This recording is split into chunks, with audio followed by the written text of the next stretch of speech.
The areas of the Democratic Republic of the Congo and across the Great Lakes region within the central region of the African continent have not seen peace, growth, stability and prosperity since it won its freedom from European colonialists. The story from that part of Africa so far has been of wars, atrocious crimes committed against vulnerable people by warmongers, and of course the story of the consequences of these brutal acts, the dehumanizing effects, destitution, starvation, rape, disease and death.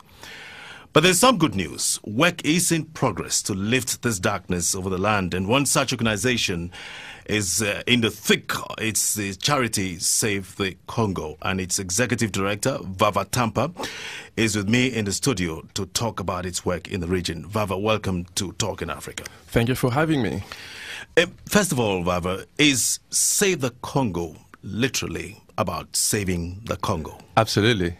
Save the Congo is often defined as an experiment. The plan is to save the Congo. And what we mean by saving the Congo is essentially an end to the conflict. I mean, the Congo has been a scene of the bloodiest conflict in the world since World War II, since 1998.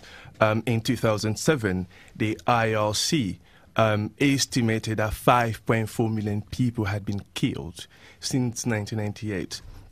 And approximately about 45,000 people were dying every single month.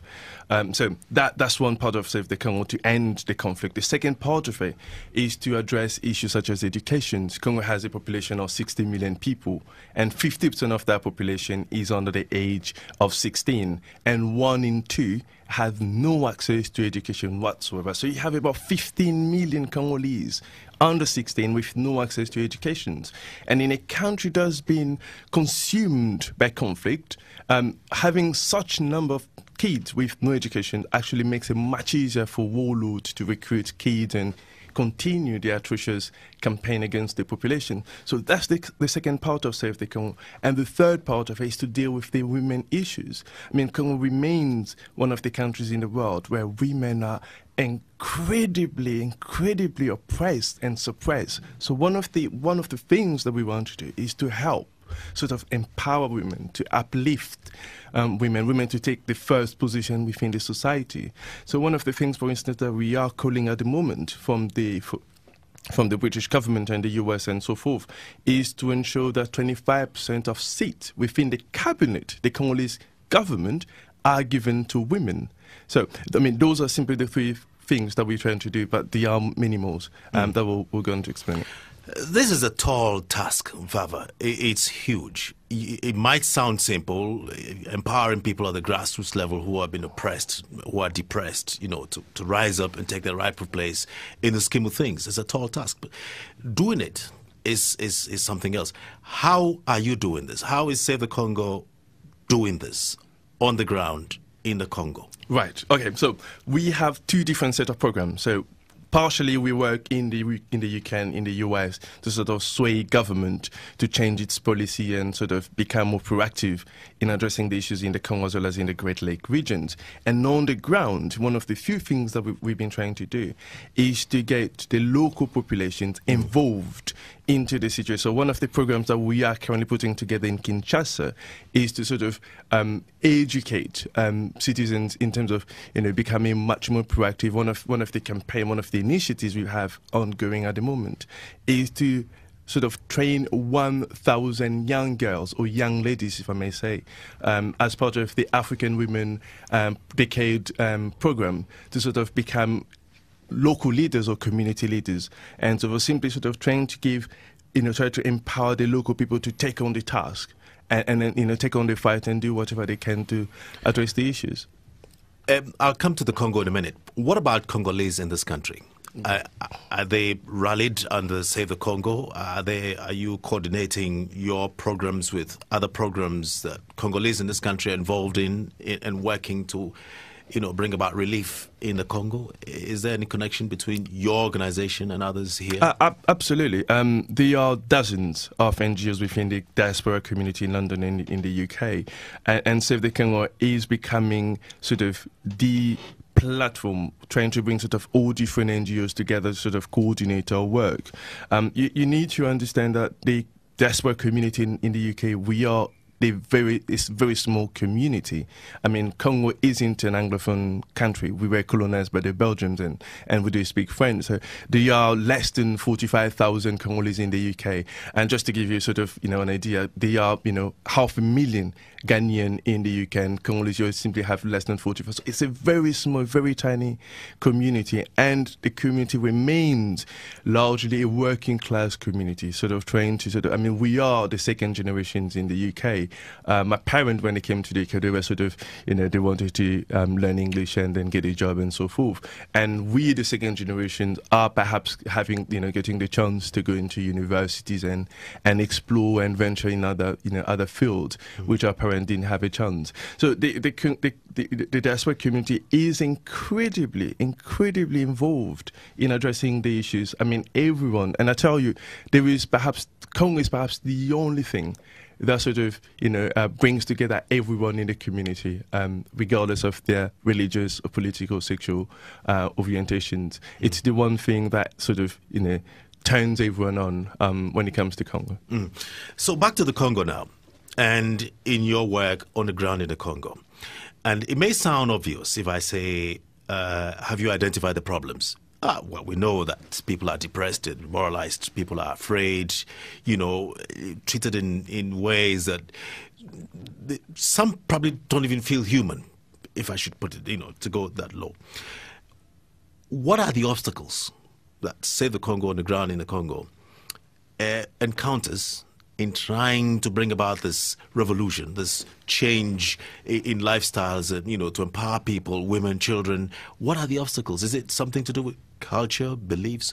There surely is something that you have to overcome to reach people, to get them to begin to understand they have to go to school, understand they have to change their lifestyles, they have to change their way of lives, belief systems, understand that they have to work together as a community, to come together to build. What are the obstacles that you face on the ground? Well, the biggest problem we face on the ground is impunity. Essentially, let me put it this way, to be a human rights activist, it's the most dangerous jobs in Congo. I mean, a few years ago, we had one human rights activist in London, visiting London, and he put it to me mildly, and he said, in Congo, if an ordinary citizen, the life expectancy for an ordinary citizen is 45 years. For a human rights activist, it's 1 day. As soon as you open your mouth, your name is dead. You'll be killed. So that's the biggest problems. So there is insecurity, and the government simply isn't on your side. So that's the biggest problem we face. The government is not on your side. Not on your side. And in terms of the larger society, the Congo as a country, the biggest problem that country faces is the crisis of leadership. I mean, one of the reasons this conflict has gone on for such a long time is simply because the leadership in Kinshasa has not been able to address the cause root of the issues. I mean, if you look at every single thing that's affecting the Congo, the common denominator, the one thing that is keeping the situation going is the crisis of leadership, whether it's impunity, whether it's illicit mining, or whether it's security issues in the east. The crisis of leadership is the biggest problem, and that affects our securities and the work of human rights activists. How does that affect the work of organizations such as yours in, say, for example, empowering people with information about their rights, but also their responsibilities? Civic education. How does the work of the government interfere with that? Because you would want to go and say to people, look, as citizens of the Congo, you have these rights. As human beings, you have these rights. You have the rights to ask that these things be enforced. But I, as a citizen of the Congo, also have a responsibility to myself, to my community, to my country, and so forth and so on. So how do you make that work? Because if you don't have that connection, all coming together, you're not going to get people to rise up and join you. You're not going to get people to hear your call, wake up to the call and say, hey, we're Congolese. This is our problem. We are the only ones who can fix this. Let's get off our backsides and do something about it. You don't need the government to stand in your way to do this, do you? I mean, you can go ahead and do this without government interfering. Well, In theory, yes. But here's the problem. You can't do your work when you know that your families will be endangered. You can't sort of, give me an example. I'll give you an example. For instance, last year, in June 2nd, we lost perhaps the most known human rights activist in Congo, Floribert Chebeya. And he was essentially killed by the head of the police force. And this is an issue which everyone knows. And the government simply decided not to act. And the guy who killed, Floribert Chebeya, he remains at large. And so those are the kind of issues. Human rights activists are simply in great danger. As soon as you start naming or shaming those responsible for whether it's corruption, whether it's arming rebel forces, whether it's illicit mining, you put your life in, not simply your life, but you also put the lives of those people working with you as well as your family in danger. And that is the biggest problem. In spite of the issues, you have to understand there remains dozens of amazing Congolese NGOs on the ground who continues to work in one of the most incredible situations, yet still trying to inspire change amongst the people. And that's the spirit of the Congolese people, that resilience, to sort of keep on pushing the boundaries regardless of what's going on in the country. So am I right to say, therefore, that moving from crisis situation in the Congo to that of stability, peace, stability, development is so slow, much slower than snail space, that, it's going to take centuries to get there? Because the government is going to step in, essentially, if you're going to empower people who are going to demand of greedy fat fingers, dipping their hands into the resources, to enrich themselves and, bloat their pockets. They're going to be killed, their families are going to be killed, and the extensions are going to suffer. Then it's almost impossible to begin to do anything at all. Because if you don't have people on the ground working with you, you're not going to achieve anything. Well, I'll tell you what, let me give you a quick example. You need to, if we go back 50 years ago, the whole of the African continent was colonized. So if you're a human rights activist at the time, sort of campaigning for independence, you didn't have anywhere to run. If you went to Brazzaville or Angola, you're still going to be caught by the Westerners and sent back to your country of origin. In spite of that fact, we had Ghana becoming independent in 1957 and Congo becoming independent. So people still rose up to the task. And so that gives you an idea of the spirit, of the resilience of the Congolese and African people. So I'm still, optimistic that somehow, that rise would come about. Like you said, it's a very difficult situation. It's a very, very difficult situation. And that situation has been exacerbated by the silence from our government in the West, from the British government, the American government. Britain is the largest aid donor to the Congolese government, the largest bilateral aid donor, giving $350 million every single year. And the silence from this government is actually sort of essentially keeping, allowing those governments in Kinshasa to continue to commit atrocious acts as they have been doing so in the last few years. Here lies the difficulty. What would you want the government of the UK, United States of America, China, you name it, Belgium, do? No, just a minute. Because the problem is a Congolese problem. Clearly, the Congolese are the ones who can deal with it. When, for example, does the protest campaigns change to campaigns of programs of development, change to campaigns where programs are designed, developed, discharged, directed? When is that going to change? Because right now, I think that a lot of what is happening, but positively towards development, peace, stability, prosperity in the Congo, is more to do with protest. I can understand the difficulty on the ground with the government being what it is, not cooperating, not helping, so forth and so on. But when does it change? Because it cannot go on forever. And besides that, today we're saying that African governments and African peoples should raise their own monies, to look after themselves. If the governments are straight enough, they can raise enough money internally to develop their infrastructure. You don't necessarily need to appeal to Whitehall every time. They're suffering in this country. They're tightening their belts, so there's very little money to go around. Let me just answer your question quickly. There is this sort of mythical beliefs that the Congolese issue, the crisis in Congo is a Congolese issue. No, it's not. we need to understand that this conflict is exported to the Congo. This conflict began in Rwanda. This is, sort of the leftover of the Rwandan genocide. This conflict has its root in Rwanda, and this conflict, the crisis in Congo, has been exacerbated by the 1998 invasions of Congo by Rwanda, Uganda. And when Rwanda, Uganda, sort of left Congo, withdrew their troops from Congo in 2003, they left behind dozens of armed groups trained and armed by the Kigali and Kampala government. And it's the very same armed groups that continues to terrorize the population under different names and different leadership and different flags. So that's the first issue people, we need to understand. The second issue is, to run a rebel groups or a rebellion, it's a very expensive business. You need to have money to do it. And what's been happening in Congo is that you have warlords simply looting using coltan, gold, diamonds, coffee, and so forth to fund their militia groups. And who are buying those natural resources? These are British companies, American companies, Belgian companies, and so forth. One of the greatest things that Kofi Annan did for the Congolese people is that he set in place in 2001 something called the Panel of Experts.